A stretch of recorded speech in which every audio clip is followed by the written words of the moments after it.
But it was a gut-wrenching experience. One day you walk in and you think you're a genius. Oh, my positions are in my way. Look, and the next day you walk in and they're against you, and you feel like you're a dope. How could I have done what I did, and so on. There was no rhyme or reason. It was just, you put your finger in the air and you try to sense which way the wind is blowing. I'll tell you one story to illustrate the craziness. So it was a time when gold was going up. The price was rising, and it was rising, and Lenny Baum and I, we'd each have our own account. I was the boss, but we each had our own account, and in our own account, in fact, we both bought gold. We're supposed to be independent, but we both liked gold. The gold was going up.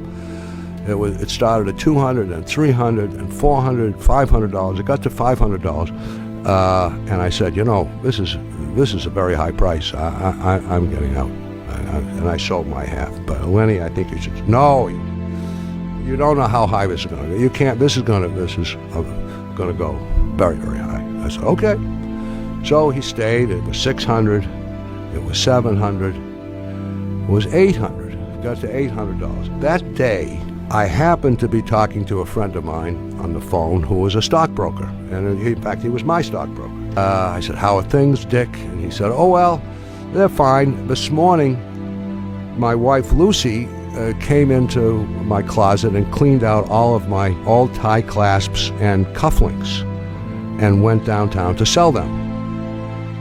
They were gold, see? I said, "Well, you having a hard time in your family? Why is she?" So your wife said, "Oh," he says, "she's a jeweler." I said, "Yes, I know that." So he said, "So she only has to stand in the short line." I said, "What do you mean, the short line?" He says, "Don't you know that people are lining up and standing for hours selling their gold?" I said, "No, I didn't know that. Thank you very much."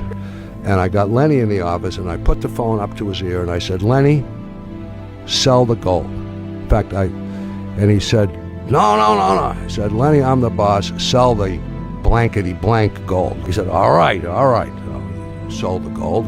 Oh, but he was mad. The next day, we came in, and it opened at $830. And he said, I told you.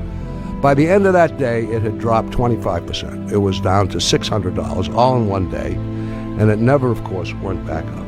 That is an example of common sense and very good luck. So it was just plain luck that I have, but it was at least common sense that I thought, if everyone in the world is trying to sell their gold, how long can it be going up? There is such a thing as supply and demand.